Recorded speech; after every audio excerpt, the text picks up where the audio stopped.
Bienvenue dans cette nouvelle édition du Morning News. Au sommaire de l'actualité, en marge du 31e sommet de l'Union africaine, une réunion ad hoc sur le Soudan du Sud s'est tenue le 1er juillet.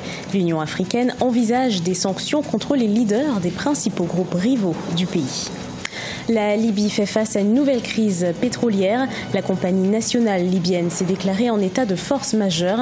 Les exportations de pétrole dans l'Est libyen ont été suspendues. Le pétrole est l'une des principales sources de revenus du pays. Et puis au Niger, à l'occasion de la première édition du BEFA, les tenues traditionnelles nigériennes des différentes ethnies étaient à l'honneur. Ces habits représentent l'identité culturelle du pays. Au Soudan du Sud, de nouveaux affrontements violents ont éclaté au lendemain de la signature entre le président sud-soudanais Salva Kiir et son rival Riek Machar. Si une réunion ad hoc sur le Soudan du Sud entre les autorités de l'Union africaine et de l'autorité intergouvernementale a permis la signature d'une feuille de route pour une paix durable, eh bien l'Union africaine compte appliquer des sanctions contre les principaux belligérants. Nathalie Mo. Le cessez-le-feu au Soudan du Sud est de nouveau rompu depuis le 30 juin dernier. Face à cette situation, l'Union africaine envisage des sanctions contre les leaders des principaux groupes rivaux du pays. Le Conseil de paix et de sécurité doit prendre les mesures qui s'imposent, a appelé le président de la Commission de l'Union africaine, Moussa Faki Mahamat. Des mesures qu'il reste encore à définir. En dehors du déploiement d'une force d'interposition, une force armée d'interposition qui peut servir de force tampon entre les belligérants et aussi de police pour l'application de l'africaine. Il sera difficile pour cette institution d'appliquer un régime de sanctions aux contrevenants à l'accord de paix qui vient d'être signé. En marge du 31e sommet de l'Union africaine, une réunion ad hoc sur le Soudan du Sud s'est tenue le 1er juillet. La rencontre entre l'Union africaine et l'autorité intergouvernementale pour le développement a débouché sur la signature d'une feuille de route pour une paix durable au Soudan du Sud. La signature de la feuille de route implique que toutes les dimensions vont être considérées dans la résolution de la crise du conflit au Sud-Soudan, à savoir qu'il ne s'agit pas seulement d'un conflit militaire, mais il s'agit également d'un conflit de nature socio-politique et socio-économique. Les autorités sud-soudanaises ont dressé un bilan de 25 victimes civiles depuis la reprise des affrontements. Des combats intervenus 72 heures après la signature d'un cessez-le-feu permanent entre le président Salva Kiir et Riek Machar le 27 juin à Khartoum. Le 2 juillet, la compagnie nationale libyenne de pétrole a annoncé la suspension des exportations depuis 2 ports à l'est du pays, alors que l'activité est déjà gelée depuis quelques semaines au sein de 2 autres terminaux du pays, Al Cedra et Ras Lanouf, une situation qui amorce une nouvelle crise pétrolière dans le pays. Les précisions de Gladys Mwamba. État de force majeure invoqué par la compagnie nationale libyenne. L'ANOC, basée à Tripoli, a décidé le 2 juillet de suspendre les exportations de pétrole dans l'est libyen depuis les ports de Zoueitina et d'Al Hariga, ce qui représente, selon certains spécialistes, une perte de près de 850 000 barils de pétrole brut par jour sur le marché international. C'est une décision logique qui suit la décision de donner tout le croissant pétrolier à l'ANOC à Benghazi. Outre la crise pétrolière, il s'agit avant tout d'un nouvel épisode du bras de fer entre autorités politiques rivales, à savoir le gouvernement d'union nationale reconnu par l'ONU et l'armée nationale libyenne dirigée par le maréchal Khalifa Haftar sur la gestion des revenus de l'or noir. Solidaire au gouvernement d'union nationale et reconnu par la communauté internationale, la compagnie nationale libyenne cherche à retirer la mainmise du maréchal Khalifa Haftar sur l'est du pays et sur le croissant pétrolier.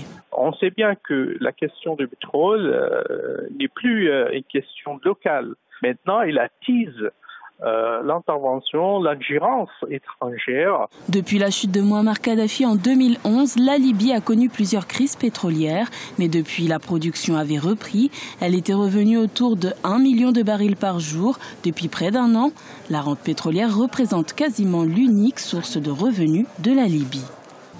Opération sauvegarde animalière au Kenya. Le service de protection de la faune a déplacé 14 rhinocéros noirs en voie d'extinction du parc national de Nairobi au parc national de Tsavo-Est. L'opération a duré 3 semaines et vise à donner un espace plus sûr, plus adéquat à ces animaux. Neilei Claude Bessa. Au Kenya, des agents de protection de la faune ont commencé une opération de réinstallation des rhinocéros noirs en voie d'extinction pour leur créer un habitat plus sûr et plus adéquat. Le rhinocéros noir est une espèce en danger critique alors que le rhinocéros blanc est une espèce quasi menacée. L'agence publique kenyane chargée de la conservation de la nature, Kenya Wildlife Service, déplacera 14 rhinocéros noirs au total, 8 de Nairobi et 6 du parc national du lac Nakuru vers le sanctuaire de rhinocéros du parc national de Tsavo Est dans le sud-est du pays. Nous avons réduit de 101 le nombre de rhinocéros noirs parce que le parc national de Nairobi ne peut en contenir plus. Nous avons également déplacé 8 autres rhinocéros noirs du parc national de Nakuru et le total de rhinocéros noirs présents dans ce parc est de 76. Nous allons donc en prendre 6 là-bas et maintenir les 70 autres dans le parc. Le parc national de Tsavo, quant à lui, est immense. Il fait presque 19 000 km² et nous allons progressivement relocaliser plus de rhinocéros dans cette région. Cette initiative fait partie d'une stratégie de conservation visant à augmenter la population de rhinocéros noirs qui était de 745 à la fin de l'année 2017. Le braconnage a augmenté au cours des dernières années en Afrique subsaharienne où des bandes de criminels bien armés ont tué des éléphants pour leur défense et des rhinocéros pour leurs cornets qui sont souvent expédiés en Asie pour être utilisés dans des ornements et des médicaments. En mai dernier, 3 rhinocéros noirs ont été tués dans le parc national Meru au Kenya. Nous travaillons à l'amélioration de notre surveillance en utilisant la technologie, car les humains peuvent aussi être un facteur de braconnage et aussi de négligence. Donc nous nous concentrons sur l'utilisation de la technologie pour gérer la faune à l'intérieur des parcs nationaux. Selon Kenya Wildlife Service, le pays comptait 1041 rhinocéros noirs et blancs en 2014. En 2017, on n'en comptait que 745 rhinocéros recensés, des statistiques qui risqueraient de s'amenuiser davantage si rien n'est fait pour protéger cette espèce en voie de disparition. Réhabiliter les tenues traditionnelles d'antan, c'est l'objectif que s'est donné l'ONG nigérienne Al-Adoun Kargajia. Avec le défilé Béja, l'ONG entend favoriser le rayonnement international de ses habits et lutter contre la baisse de la popularité de ces traditions vestimentaires en voie de disparition. Reportage de notre correspondant Sadou Alizé Mouktar. Au Niger, les habits traditionnels constituent la principale identité culturelle du pays.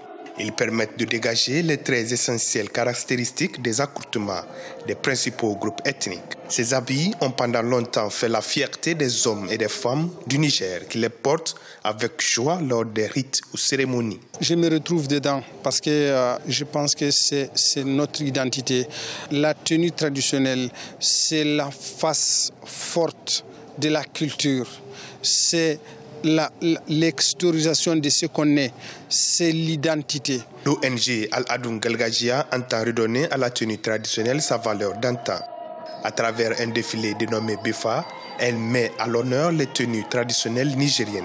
Nous avions décidé de présenter les tenues de ces différentes ethnies dont les Zarma, les Songhai, les Touaregs, les Peuls et les Gourmandchés à travers un concours de beauté et de défilés de tenues traditionnelles pour amener les gens à voir qu'avec ces tenues-là, on peut revaloriser la culture et à vouloir réadapter ces habits à notre vie quotidienne. Selon plusieurs observateurs, l'intégration de tenues traditionnelles dans les habitudes vestimentaires quotidiennes au Niger à travers des initiatives comme ce concours BEFA sera d'un grand apport dans la valorisation des traditions en mode de disparition. Ce journal a été préparé par l'ensemble de la rédaction. Merci de l'avoir suivi. Retrouvez dans un instant une nouvelle édition d'Actualité sur Africa 24.